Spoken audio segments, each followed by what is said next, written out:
Hi everyone, আসসালামু আলাইকুম। আশা করছি আপনারা সবাই ভালো আছেন। আমি আল্লাহর রহমতে ভালো আছি। আজকে আবার একটা নতুন রেসিপি নিয়ে হাজির হলাম। আজকে তৈরি করলাম ডিমের কোরমা, যেটা খুবই সহজ এবং খেতে কিন্তু অসম্ভব মজার হয়। ডিমের কোরমাটা এটা কিন্তু পোলাও কিংবা বিরিয়ানির সাথেও কিন্তু দুর্দান্ত স্বাদের হয়। একবার যদি খেয়ে থাকেন তাহলে বারবার খেতে চাবেন, এমন স্বাদের হয় এই ডিমের কোরমাটা, খুবই লোভনীয়। তাহলে চলেন দেরি না করে যে দেখে নিই কীভাবে তৈরি করলাম আমি এই ডিমের কোরমাটা।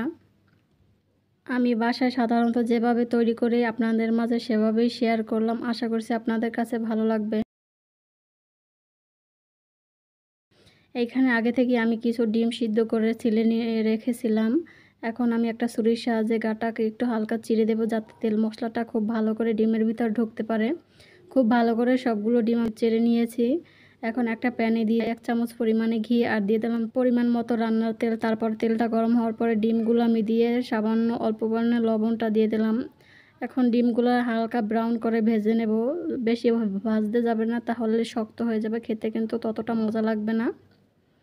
হালকা করে ভেজে নামিয়ে নিয়েছি। এখন ওই কড়াইয়ের ভেতরে আরও কিছুটা তেল দিয়ে আমি এখন 2 মুঠেরও বেশি পরিমাণে পেঁয়াজ কুচি আমি দিয়ে দিলাম বেরেস্তা করার জন্য। তারপরে দিয়ে দিলাম অল্প পরিমাণে একটু চিনি। চিনিটা দিলে হয় কি, অনেকক্ষণ যাবত কিন্তু এই পেঁয়াজ বেরেস্তাটা মচমচা থাকে, সেই জন্য দেয়া। আপনারা অবশ্যই একবার দিয়ে দেখবেন, তাহলে বুঝতে পারবেন। খুব সুন্দর করে কিন্তু এখন আমি পেঁয়াজটাকে ভেজে নেব ব্রাউন করে, বেরেস্তার কালার করে।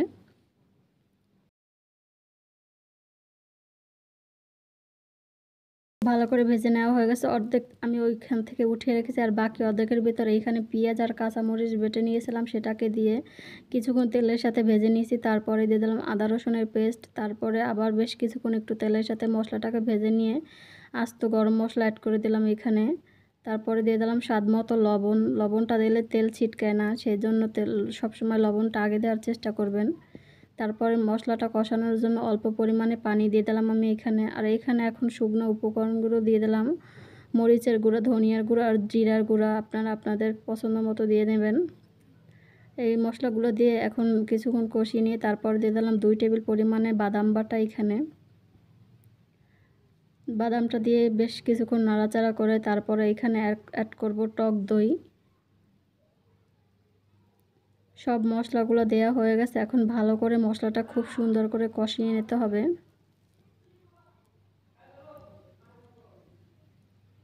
সব মশলা কিন্তু নাড়াচাড়া করে তেলের সাথে মিশিয়ে নেওয়া হয়ে গেছে। এখন মশলাটা কষানোর জন্য অল্প পরিমাণে এখানে পানি অ্যাড করব।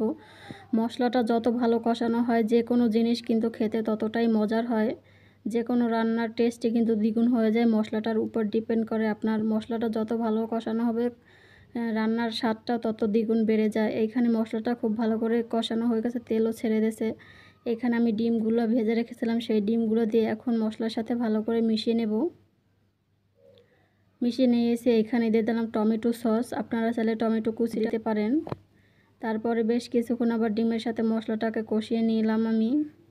এখন এখানে ঝোলের জন্য পানি অ্যাড করলাম। আপনারা চাইলে এখানে লিকুইড দুধটা দিতে পারেন। আমি আজকে গুঁড়ো দুধটা দিয়ে রান্না করব। গুঁড়ো দুধের পরিমাণটা একটু বেশি দিয়ে রান্না করব, সেই জন্য পানি দিয়ে দিলাম। দেখতে পাচ্ছেন ঝোলটা কিন্তু খুব সুন্দরভাবে ফুটে গিয়েছে। এখানে অ্যাড করলাম 4-5টা আস্ত কাঁচা মরিচ, কিশমিশ, গুঁড়ো দুধ, চিনি আর বেরেস্তা আমি দিয়ে দিলাম। তারপরে ঢাকনা দিয়ে 3-4 মিনিট রান্না করব। 3-4 মিনিট পরে ফেরত আসলাম। দেখতেই পাচ্ছেন কালারটা কিন্তু এখনই চেঞ্জ হয়ে গেছে। খুব সুন্দরভাবে নাড়াচাড়া করে মিশিয়ে নিতে হবে।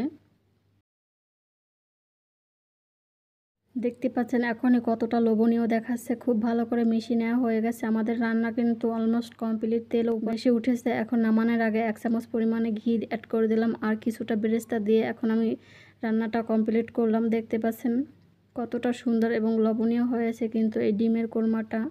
যে একবার এরকম তৈরি করে খাবে, সে বারবার খেতে চাইবে এরকম ডিমের কোরমাটা। ঈদ আপ্যায়ন বলেন কিংবা আসছে ঈদ স্পেশাল, আপনারা কিন্তু এই ডিমের কোরমাটা তৈরি করে নিতে পারেন। খেতে কিন্তু অসম্ভব মজার হয়, সেই জন্যই বললাম রাজকীয় স্বাদের ডিমের কোরমা। ঘরোয়া মশলা রাজকীয় স্বাদের এই ডিমের কোরমাটা অবশ্যই একবার ট্রাই করবেন এবং কমেন্টে আমাকে জানাবেন আপনাদের কাছে কেমন লেগেছে। যদি ভালো লাগে তাহলে অবশ্যই আমার চ্যানেলটাকে সাবস্ক্রাইব করবেন, লাইক, কমেন্ট এবং শেয়ার করবেন। ধন্যবাদ। সবাই ভালো এবং সুস্থ থাকবেন। আল্লাহ হাফেজ।